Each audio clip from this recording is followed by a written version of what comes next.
இன்றைக்கான வார்த்தை வந்து தேவா எலோஹி என்ற எபிரேய வார்த்தை. அதுக்கு அர்த்தம் வந்து aligning with God's divine nature. எப்படி வந்து நம்ம ஆண்டுடைய திவ்ய சுபாவத்துக்குள்ளே நம்ம பங்கு பெற முடியும் அப்படின்னு நம்ம இன்றைக்கி பார்க்க போகிறோம். இன்றைக்கு பார்த்திங்கன்னா திவ்ய சுபாவம் அப்படின்ற அந்த ஒரு வார்த்தை ரொம்ப மிக அருமையாக வேதாகமத்தில் 2 பேதுரு 1:4 இச்சையினால் உலகத்தில் உண்டான கேட்டுக்கு தப்பி திவ்ய சுபாவத்துக்கு பங்குள்ளவர்கள் ஆகும் பொருட்டு மகா மேன்மையும் அருமையுமான வாக்கு தத்தங்களும் அவைகளினாலே நமக்கு அளிக்கப்பட்டிருக்கிறது. ஹல்லேலூயா. இந்த இடத்துல ஒரு ஹைலைட்டான இருக்கிற விஷயம் திவ்ய சுபாவத்துக்கு பங்குள்ளவர்கள் ஆகும் பொருட்டு. அப்போது திவ்ய சுபாவமாகிய அந்த கர்த்தருடைய சுபாவத்தோடு இருக்கிற ஒரு பங்கு. ஹல்லேலூயா. நம்ம ஏற்கனவே பார்த்துருக்கோம். நம்ம வந்து ஆண்டவர் வந்து அவர் மகிமையில் பங்கு தராரு. அவர் வந்து நம்ம துன்பப்படுறத கூட நம்ம பார்ட்டேக்கர்ஸாக இருக்கணும். சஃபரிங்ஸ்க்குன்னு நமக்கு தெரியும்.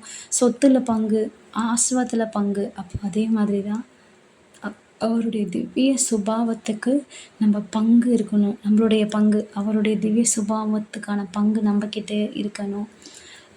அதில் நமக்கு ஒரு பங்கு இருக்குது.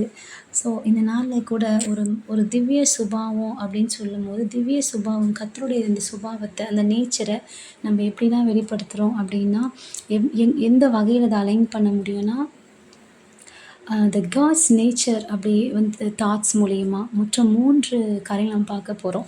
ஒரு மனுஷனுடைய சுபாவம், எந்த ஒரு சுபாவத்தையும் நம்ம எப்படி வெளிப்படுத்துகிறோம் அப்படின்னா நம்மளுடைய திங்கிங். முதலாவது நம்மளுடைய யோசனைகள், மனசில் வர காரியம், உள்ளத்தில் வர காரியம். அடுத்ததாக அது வந்து வார்த்தையாக வெளியே வர்றது.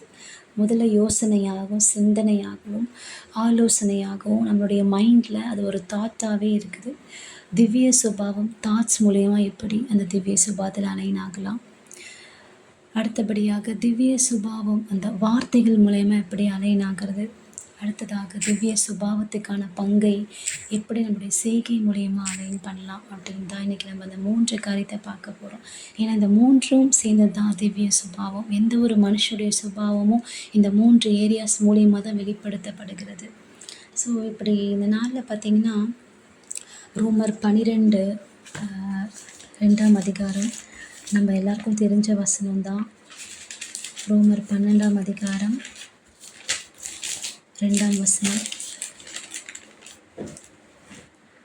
நீங்கள் இந்த பிரபஞ்சத்திற்கு ஒத்த வேஷம் தெரியாமல் தேவனுடைய நன்மையும் பிரியமும் பரிபூர்ணமான சித்தம் என்னதென்று பகுத்தறியத்தக்கதாக உங்கள் மனம் புதிதாகிறதுனாலே மறுரூபமாகுங்கள்.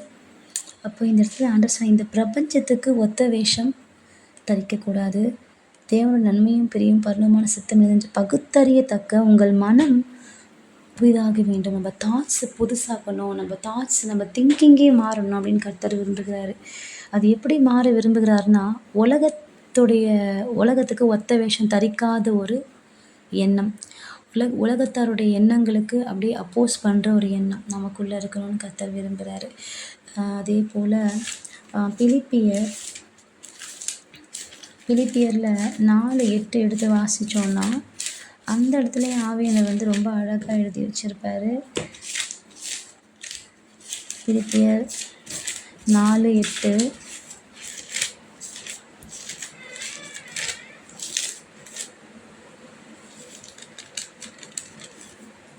பிலிப்பியர் 4:8 கடைசியாக சகோதரரே, உண்மை உள்ளவைகள் எவைகளோ, ஒழுக்கம் உள்ளவைகள் எவைகளோ, நீதி உள்ளவைகள் எவைகளோ, கற்புள்ளவைகள் எவைகளோ, அன்புள்ளவைகள் எவைகளோ, நற்கீர்த்தி உள்ளவைகள் எவைகளோ, புண்ணியம் எதுவோ, புகழ் எதுவோ, அவைகளையே சிந்தித்து கொண்டிருங்க.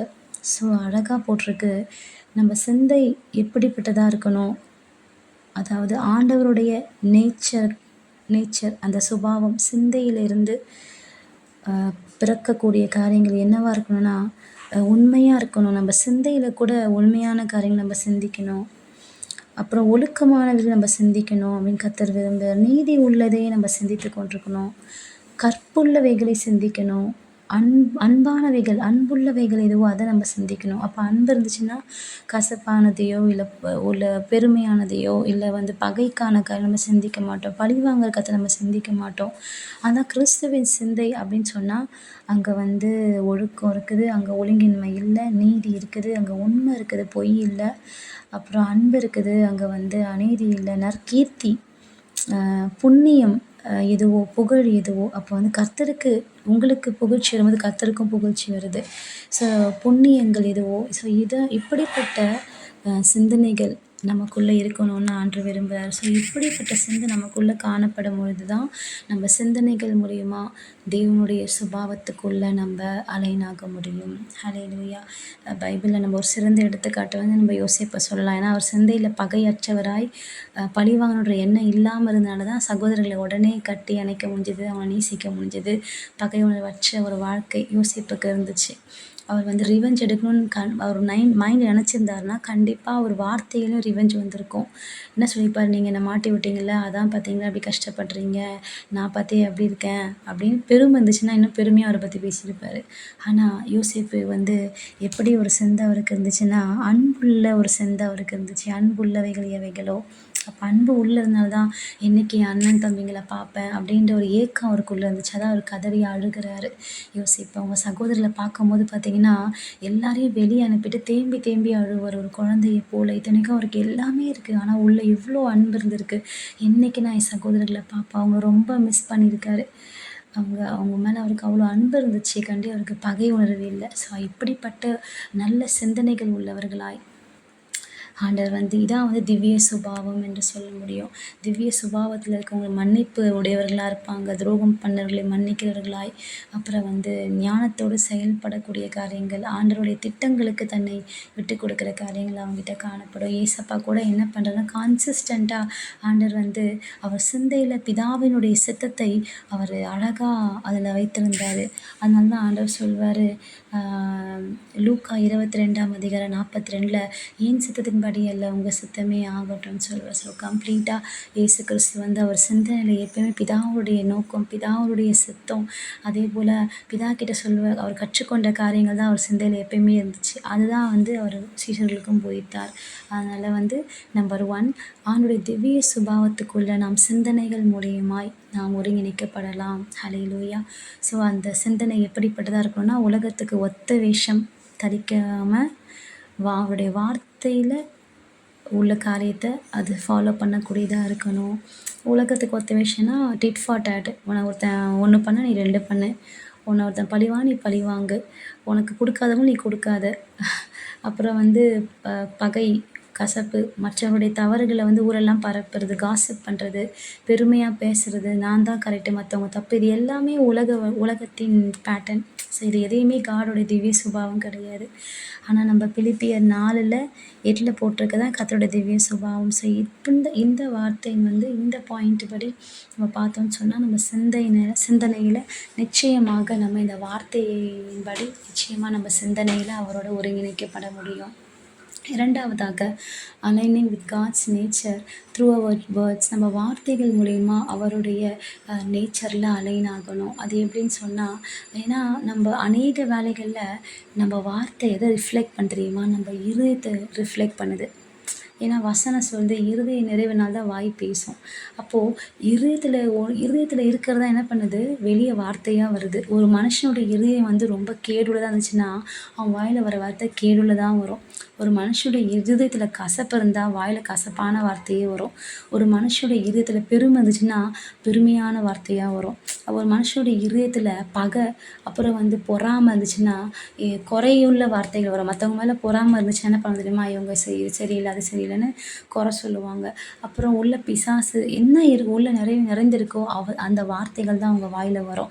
ஆனால் அதுதான் அதனால தான் ஆண்டவர் நம்ம இருதயத்தை நம்ம நல்ல காயத்தை நிரப்பும் போது தான் நம்ம வார்த்தை நன்மையாக அது மாற முடியும். ஸோ ஆண்டோடைய திவ்ய சுபாவமான வார்த்தைகள், அந்த கேரக்டரை ஆண்டவராகிய இயேசு கிறிஸ்துவோட திவ்ய சுபாவத்தை அவர் எப்படி ரிஃப்ளெக்ட் பண்ணார் வார்த்தையின் மூலயமா, நம்மளும் அதில் நம்ம அலைன் ஆகணும். எபேசியரில் பார்த்திங்கன்னா 4ஆம் அதிகாரம் 29 வாசிக்கலாம்.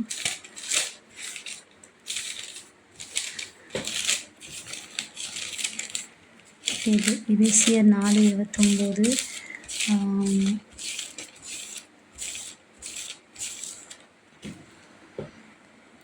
கெட்ட வார்த்தை ஒன்றும் உங்கள் வாயிலிருந்து புறப்பட வேண்டாம். பக்தி விருத்துக்கு ஏதுவான நல்ல வார்த்தைகள் உண்டானால் அதையே கேட்கிறவர்களுக்கு பிரயோஜனம் உண்டாகும்படி பேசுங்கள். அப்போ ஆண்டவர் நீங்கள் என்ன சொல்கிறாருன்னா, கெட்ட வார்த்தை கண்டிப்பாக ஒரு வார்த்தை கூட நம்ம வாயிலேருந்து வரவே கூடாது. ஆண்டோடைய பிள்ளைங்க வாயிலேருந்து கெட்ட வார்த்தை வராது. அவங்களுக்குள்ள கிறிஸ்து இருந்தாருன்னா, பரிசுத்தாவி இருந்தாலும் அவங்க கெட்ட வார்த்தை பேச விட மாட்டார். கெட்ட வார்த்தை பேசுகிறான்னா அதுக்குள்ளே அசுத்தாவி இருக்குது. அதுதான் கெட்ட வார்த்தைகளை பேச வைக்கும். ஆனால் ஆண்டவர் சொல்கிறாரு, அப்போ என்ன வார்த்தைகள் திவ்ய சுபாவம் வெளிப்படுத்தும் அப்படின்னா, பக்தி விருத்தியை மற்றவருக்குள்ளே உண்டாக்குற வார்த்தைகள் தான் கர்த்தருடைய திவ்ய சுபாவம். ஹல்லேலூயா.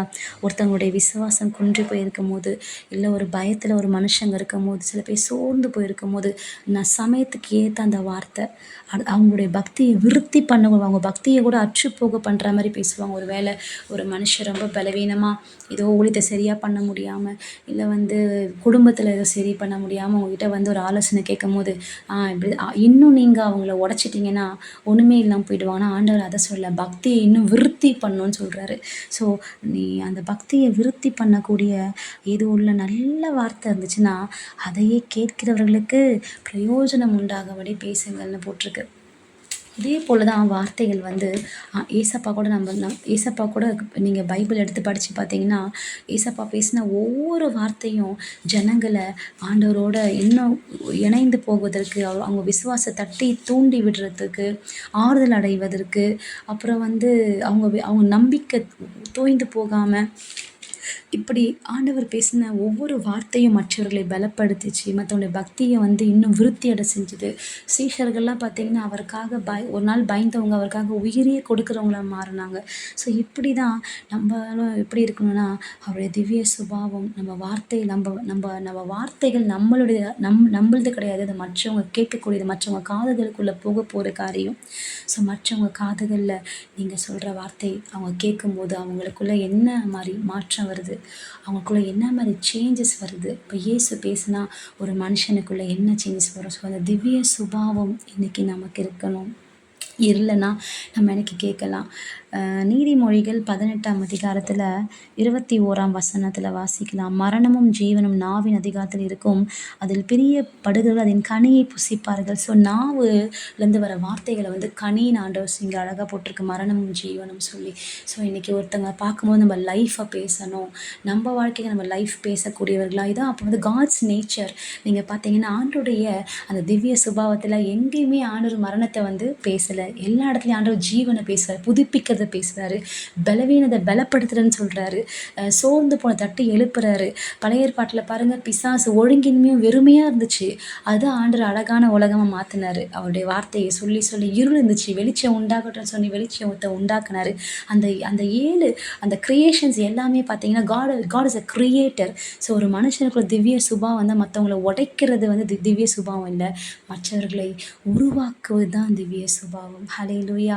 இன்றைக்கி நம்ம வார்த்தைகள் மற்றவர்களை உற்சாகப்படுத்தணும். நம்ம உற்சாகப்படுத்துதா, இல்லை மற்றவர்களை உருவாக்கக்கூடிய வார்த்தைகளாக இருக்குதா அப்படின்னு இன்றைக்கி ஆவியானவர் நம்மளை அப்படிப்பட்டவர்களாக நம்ம மாறணும்னு அவர் விரும்புகிறாரு. ஹல்லேலூயா. ஒன்றுமே இல்லை, எங்கள் வாழ்க்கையில் ரொம்ப வெறுமைங்க, ஒழுங்கின்மை ஆகிடுச்சு, எல்லாமே இப்படி ஆகிடுச்சு அப்படின்னு சொல்கிற இடத்துல கூட நம்மளால் அவங்கள தட்டி எழுப்ப முடியுதா? அவங்கள ஏசப்பா பண்ண அந்த ஒரு வார்த்தையால் அந்த ஒழுங்கின்மையான உலகத்தை ஒரு சூப்பரான உலகமாக மாற்றினார் இல்லையா? கண்டிப்பாக ஏசப்பாவுடைய திவ்ய சுபாவம் இருக்கிற எந்த ஒரு ஊழியக்காரரும் ஒரு தெய்வ பிள்ளையாக அவங்க இருந்தாங்கன்னா, அவங்க நினச்சாங்கன்னா இப்படிப்பட்ட ஒழுக்கம் கெட்ட வாழ்க்கையுடைய மனுஷங்களையும் ஊழியக்காரங்களையும் ஒரு நல்ல சூப்பரான பர்சனாக கண்டிப்பாக மாற்ற முடியும். அதுக்கு தான் திவ்ய சுபாவம் வேணும். ஹல்லேலூயா. திவ்ய சுபாவம்ன்றது ரொம்ப highest quality of God's nature. அதை அட்டைன் பண்ணுறது எல்லாராலையும் முடியாது. ஆனால் இன்றைக்கி நம்ம ஏசப்பாட்ட கேட்கலாம், ஏசப்பா அந்த காட்ஸ் நேச்சர், உங்கள் வார்த்தையிலேருந்து அந்த திவ்ய சுபாவத்தை எங்களுக்கும் தாங்க ஆண்டவரேன்னு சொல்லி நம்ம கேட்கலாம். ஹல்லேலூயா. அதேபோல் நீங்க பார்த்தீங்கன்னா, அ பைபிள்ல வந்து நம்ப ஏசப்பாவ இத எடுத்துக்காட்டா நம்ப எடுத்தோம்னா, ஏசப்பா கூட சொல்லுவாரு, அவர் சிலுவையில பார்த்தீங்கன்னா, அறையப்படும்பொழுது அவர குத்திட்டு இருக்கிறாங்க. அவர கஷ்டப்படுத்திட்டு இருக்காங்க. ஆனா அவர் சொல்றாரு, அவரு வந்து அவர் எத குறிச்சு சிலுவையில கவலைப்படுறாரு தெரியுமா? "ஐயய்யோ! இவங்க நரகத்துக்கு போயிடக்கூடாதே! ஏன்னா அவர் நீதிமானு, என்ன அடிக்கிறான், என்ன துன்பப்படுத்துறான். ஆனா இவன் இது நிமித்தம் நரகத்துக்கு போயிடக்கூடாது." ஆனா நீங்க பார்த்தீங்கன்னா, என்னுடைய என்னுடைய வாழ்க்கைக்கும் நான் சொல்லுவேன். நான் குத்தப்படுமோ, துன்பப்படுமோ டக்குன்னு எனக்கு ரொம்ப வேதனை வந்துரும். அப்ப நான் என்ன சொல்லுவேன்னா, "ஏன் என்ன இப்படி பண்றீங்கன்னு?" நான் எடுத்தோனே கேட்பேன். என்ன சொல்லுவேன், "நீங்க எனக்கு சொல்லுங்க. நான் இது பண்ணிக்கிறேன்." அப்படின்னு நான் பேச முயற்சி பண்ணுவேன். ஆனா இத தியானிக்கும் பொழுது அத கூட நம்ம சொல்லக்கூடாது. நம்ம வந்து "மன்னிச்சிடுங்க ஆண்டவரேன்னு" தான் ஏசப்பா அங்க சொல்றாரு சிலுவையில கூட. அப்போ இன்னைக்கு நம்மள துன்பப்படுத்துறவங்க, துக்கப்படுத்துறவங்களுக்காக நம்ம மன்னிப்பு கேட்கக்கூடியவங்களா அந்த திவ்ய சுபாவத்தை திவ்ய சுபாவம்ன்றதே ஒரு மன்னிக்கிறது தான் திவ்ய சுபாவம். ஸோ இத நம்ம ஏசப்பாட்ட கேட்டு அந்த காட்ஸ் நேச்சர் இரக்கத்தையும், மனதுருக்கத்தையும், மன்னிப்பையும் வெளிப்படுத்தக்கூடியதா இருக்குது. அந்த வார்த்தைகள்ல ஹல்லேலூயா! ஸோ ஆண்டவர் தாமே அவர் வார்த்தையின் மூலியமா நம்ம திவ்ய சுபாவங்களை வெளிக்காட்டுகிறார். சபிக்கிறவங்களா இருக்கக்கூடாது. திவ்ய சுபாவம் ஆஸ்வதிக்கிறவர்களாய், சபிக்கிறவர்களை ஆஸ்வதிக்கணும். காயம் கட்டுகிற வார்த்தைகள், கிருபையுள்ள வார்த்தைகள், அப்புறம் வந்து மென்மையான வார்த்தைகள், மற்றவர்களை உற்சாகப்படுத்துகிற வார்த்தைகள், விசுவாசமுள்ள வார்த்தைகள், உருவாக்குகிற வார்த்தைகள். ஸோ இந்த நாளிலே கூட அந்த திவ்ய சுபாவம் என்னெல்லாம் நமக்கு தெரியும். நம்ம வாழ்க்கையில வார்த்தைகள் மூலியமா இன்னும் வெளிப்பட முடியாம இருக்க திவ்ய சுபாவத்தை, "ஏசப்பா என் வார்த்தையில இன்னும் திவ்ய சுபாவம் வெளிப்படணும்னு" நம்ம இன்னைக்கு கேட்கும்போது நிச்சயமா ஆண்டவர் நமக்கு அதை தருவார். 3வதாக aligning with God's nature through our actions. நம்மளுடைய செயல்கள் மூலியமா அவருடைய ஆக்ஷன்ல ஒருங்கிணைக்கப்படுறது. அவருடைய திவ்ய சுபாவத்துக்கு பங்குள்ளவர்களாய் நம்முடைய செயல்கள் மூலமா எப்படி நம்ம ஒருங்கிணைக்கப்படலாம் அப்படின்னு பார்க்கும்போது, God's character is ultimately demonstrated by what we do. Hallelujah! அவருடைய கேரக்டர எந்த மனுஷன் நல்லா ப்ரேயர் பண்ணிட்டு, கேரக்டர் வேற மாரி, ஆனா நல்லா ஜெபிக்கிறாங்க. ஆனா குணம், பேச்சு எதுவுமே ஒத்து வரல அப்படின்னா, கண்டிப்பா இட்ஸ் அ ஹிப்போக்ரஸி. ஏன்னா அங்க காட்ஸ் கேரக்டர் அவங்ககிட்ட இல்ல. கண்டிப்பா அல்டிமேட்டா என்ன சொல்றான்னா, ஒரு காடுடைய நேச்சரையே ஒரு மனுஷன் அவனுடைய செயல் மூலியமா தான் டெமான்ஸ்ட்ரேட்டே பண்ண முடியும் இந்த உலகத்துல. ஒண்ணு ஆக்ஷன்ஸ் மூலியமா, வேர்ட்ஸ் மூலியமா, அடுத்தது அவருடைய செயல்கள் மூலியமாவே நம்ம தெரிஞ்சுக்கலாம் அவங்க யாருன்னு சொல்லி. அதுக்கு நம்ம வேதாகமத்துல கூட பார்த்தீங்கன்னா, யாக்கோபு யாக்கோபுல 2ஆம் அதிகாரம் 7ஆம் வசனம். யாக்கோபு 2:7 நம்ம பார்த்தோம்னா, உங்களுக்கு தரிக்கப்பட்ட நல்ல நாமத்தை அவர்கள் அல்லவோ தூஷிக்கிறார்கள். அப்போ ஏன் அப்படி சொல்றாருன்னா, 6ஆம் வசனம் நான் படிக்கிறேன். நீங்களோ தரித்திரரை கனவீனம் பண்ணுகிறீர்கள். ஐஸ்வர்யவான்கள் அல்லவோ உங்களை ஒடுக்குகிறார்கள். அவர்கள் அல்லவோ உங்களை நியாயசத்துக்கு முன்பாக இழுக்கிறார்கள். ஆனா அப்புறம் 8ல சொல்றாரு, உன்னிடத்திலே நீ அன்பு கூறுவது போல பிறனிடத்திலும் அன்பு கூறுவாயாக என்ற வேத வாக்கியம் சொல்லுகிற ராஜரீக பிரமாணத்தை நீங்கள் நிறைவேற்ற நன்மை செய்வீர்கள். அப்போ பட்சபாதம் உள்ளவர்களாய் இருப்பீர்களானால் பாவம் செய்து மீறினவர்கள் என்று நியாயப்பிரமாணம் தீர்க்கப்படுவீர்கள். அப்போ அந்த திவ்ய சுபாவத்தினுடைய குணம் எப்படி இருக்கும்னு சொன்னா, பட்சபாதம் இல்லாததா இருக்கும். அதாவது என் குடும்பம்னா ஒரு மாதிரி, அடுத்தவங்க குடும்பம்னா ஒரு மாதிரி. என் பிள்ளை தப்பு பண்ணா அதை நான் மூடி மறைப்பேன். அடுத்தவங்க பிள்ளை தப்பு பண்ணா ஊருக்கே பரப்புவேன். என் குடும்பத்துக்குள்ள இருக்க நன்மையை மட்டும், பிளெஸ்ஸிங்கை மட்டும் நான் பெருமையா பேசுவேன். அடுத்தவங்க நல்லா பண்ணும்போது நான் அவங்கள என்ன பண்ணுவேன்? பொறாமைப்படுவேன். யோசிச்சு பாருங்களேன். ஆண்டவர் அழகா பட்சபாதமா செயல்படுறது. ஸோ அதனால தான் திவ்ய சுபாவம், கர்த்தருடைய சுபாவம் எப்படிப்பட்டதுன்னா, உங்களுக்கு என்ன நன்மையை நீங்க விரும்புகிறீங்க? நீங்க எப்படி வாழ ஆசைப்படுறீங்க? அதேபோல மத்தவங்களும் வாழணும்னு ஆசைப்பட்டு செயல்படுறீங்களா அவங்களுக்காக? அதுதான் வந்து செயல் மூலியமா இருக்க திவ்ய சுபாவம். ஃபார் எக்ஸாம்பிள் ஒண்ணுமே இல்ல. ஒருத்தவங்க கூட நீங்க போணும். ஏதோ ஒரு காரியம் செய்யணும். ஆனா அங்க பெரிய கியூ இருக்குது. இதே உங்க சொந்த பிள்ளைக்காக நீங்க சீட்டு வாங்க போய் ஒரு கியூல நிக்கும் பொழுது, நீங்க முறுமுறுக்கவே மாட்டீங்க. காலைலேருந்து ராத்திரி வரைக்கும் கூட உட்காந்து அந்த சீட்டை வாங்கிட்டு தான் வருவீங்க. ஏன்னா என் பிள்ளைக்கு நான் அதை செய்வேன். ஆனா ஆண்டவர் சொல்றாரு, இதையே நீ மற்றவங்களுக்கும் செய்தன்னு சொன்னா, நீ பட்சபாதம் இல்லாமல் வாழ்ந்தன்னு சொன்னா, அப்பதான் உங்களுக்குள்ள எனக்குள்ள திவ்ய சுபாவம் இருக்குன்னு ஆண்டவர் சொல்றார். அந்த திவ்ய சுபாவத்துக்கு பங்கு நமக்கு வேணும்னு சொன்னா, செயல்கள் மூலியமா நம்ம எதெல்லாம் நம்ம செய்யணும்னு ஆசைப்படுவோமோ நன்மைகளை மற்றவர்களுக்கு பட்சபாதம் இல்லாமல் செய்யணும்னு ஆண்டவர் பட்சபாதமே இருக்கக்கூடாது. அதான் திவ்ய சுபாவம். இன்றைக்கி நம்ம சபைகள்லேயோ எங்கேயும் வேணால் பாருங்களேன், ஒரு மாதிரி ஏழையாக இருக்கவங்கலாம் அப்படியே ஒரு மாதிரி பார்க்கிங்கில் உட்காந்து சாப்பிட்டுருப்பாங்க. ஆனால் அவங்க பக்கத்தில் போய் யாரும் உட்காந்து பேசவோ நிற்கவோ பிரியப்பட மாட்டாங்க. இதே ஒரு பெரிய பணக்காரங்க காரில் வந்தாங்கன்னா அப்படியே அவங்க பின்னாடி ஓடி போய் ஸ்தோத்திரம் பண்ணி செக்யூரிட்டி கார்ட்லேருந்து கடைசியாக இருக்கிற எல்லாரும் என்ன பண்ணுவாங்க, அவங்கள வணங்குறது, அவங்கள வழி அனுப்புறது, சகலத்தையும் அவங்களுக்கு செய்வாங்க. ஆனால் இதே ஒரு ஒரு ஒரு பிச்சைக்காரங்களோ தரித்திரங்களோ சபைக்குள்ள வரும், ஏய் அப்படின்னு மிரட்டுவாங்க. அதுதான் ஆண்டு சொல்கிறாரு, நீ என்ன பண்ணுறீங்க, தரித்திரர்கள் என்ன பண்ணுறீங்க, கனவீனம் பண்ணுறீங்க. அப்போ நான் திவ்ய சுபாவம் இல்லாதவங்க தான் தரித்திரர்களை கனவீனப்படுத்துவாங்க. திவ்ய சுபாவம் இல்லாதவங்க தான் பணக்காரர்களை மட்டும் கனப்படுத்துவாங்க. ஆனால் ஆண்டவருடைய திவ்ய சுபாவம் இருக்கிறவங்க எல்லாரையும் ஒரே விதமாக கனப்படுத்துவாங்க. ஸோ அப்படிப்பட்ட இன்னைக்கு நான் கூட இதை இன்னும் ஆண்டவர் பலப்படுத்தும் இந்த காலத்தை. நம்ம எல்லாருமே நம்ம இதில் மாறணும். ஏன்னா அது மனுஷனுடைய இயல்பாக இருக்குது. அதனால தான் நம்ம முதல்ல படித்தோம் உலகத்துக்கு ஒத்த வேஷம். இப்போ உலகத்தாரெலாம் இதை பண்ணுறதுனால தான். ஆனால் திவ்ய சுபாவம், கிறிஸ்துவோட திவ்ய சுபாவம் பாருங்களேன். பைபிளில் கூட பார்த்தீங்கன்னா குஷ்டரோகிக்கிட்டேயும் ஆண்டவர் நல்லா பேசினார், திமிர்வாதக்காரனகிட்டையும் போனார். அப்புறம் பல நாள் அந்த இருந்த எல்லாருக்கிட்டேயும் ஆண்டவர் ஒரே மாதிரி பிஹேவ் பண்ணுறாரு. அங்கே ஒரு விபச்சாரி வரா, அதுக்கப்புறம் ஒரு பாவியான மனுஷன் சகேயு வரான். எங்கேயாச்சும் ஆண்டவரோட அன்பில் குறைவுபட்டார்னா இல்லவே இல்லை. அவர் பேச்சில் கண்டனேஷன் தான் இல்லை, அவருடைய பேச்சில் கன்விக்ஷன் அதிகமாக இருந்துச்சு. அவர்கள் உணர்வடைந்தார்கள். ஏன்னா அவருக்குள்ளே இருந்த அந்த ஒரு திவ்ய சுபாவம், திவ்ய குணம். நீங்கள் பார்த்தீங்கன்னா திவ்ய சுபாவத்தோடு நீங்கள் செயல்படும் பொழுது நம்ம ஆண்டவருடைய அன்பை ரொம்ப ஈஸியாக மற்றவங்களுக்குள்ளே நம்ம கொண்டு வர முடியும்.